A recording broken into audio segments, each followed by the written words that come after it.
ہماری جو زندگی ہے یہ زندگی بہت ساری چیزوں سے مل کر بنتی ہے.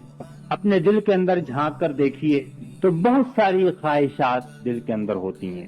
محبتیں بھی ہوتی ہیں، نفرتیں بھی ہوتی ہیں، پسند بھی ہوتی ہے، ناپسند بھی ہوتی ہے، غصہ بھی آتا ہے، محبت بھی آتی ہے، تعلق بھی ہوتا ہے، دشمنی بھی ہو جاتی ہے، مال کی محبت بھی ہوتی ہے، اچھے مکان کو بھی دل چاہتا ہے.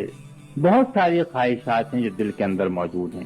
کبھی اپنی بڑائی کا احساس ہوتا ہے، کبھی اپنے کو بڑا کرنے کے جذبہ پیدا ہوتا ہے، کبھی کسی سے حسد ہو جاتا ہے، کبھی کوئی آدمی برا لگنے لگتا ہے. اسی طرح باہر بھی ہماری زندگی ہے. جس گھر میں ہم آنکھ کھولتے ہیں اور پہلے انسان دوسرے سے کم 2 انسان تو ہوتے ہی ہیں، جس میں سے ایک کو ہم باپ کی حیثیت سے جانتے ہیں، ایک کو ماں کی حیثیت سے. پھر اور بھی ہو سکتے ہیں پہلے یا بعد میں، جن کو بھائی بہن ہوتے ہیں، چچا ہوتے ہیں، ماموں ہوتے ہیں. باہر نکلتے ہیں محلے میں تو اور بہت سارے لوگ ہیں، دکاندار ہیں، محلے والے ہیں، باپ کے دوست ہیں، تو اسکول جاتے ہیں اپنے دوست بن جاتے ہیں. تو گویا آپ یہ دیکھیں کہ ہماری زندگی کا بہت بڑا حصہ جو ہے وہ دوسرے انسانوں کے ساتھ تعلق کے اوپر سے بنتا ہے. مثلا اگر 2 انسانوں کا تعلق نہ ہو تو ہم پیدا ہی نہیں ہو سکتے. تو ہماری پیدائش بھی 2 انسانوں کے ملنے سے ہوتی ہے.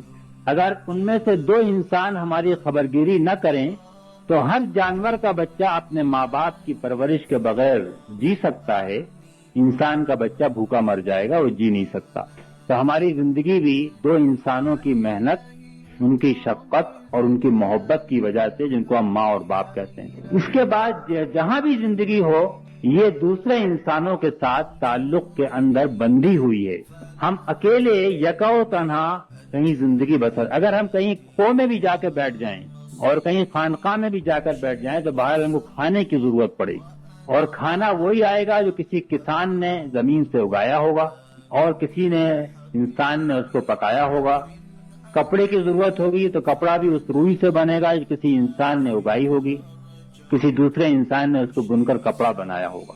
تو انسان کی زندگی کا تصور ہو ہی نہیں سکتا اس کے بغیر کہ دوسرے انسانوں کے ساتھ کسی نہ کسی طرح کے تعلق میں بندھی ہوئی ہے. تو یہ سارے تعلق بھی اللہ کی اطاعت کے تحت آنے چاہیے.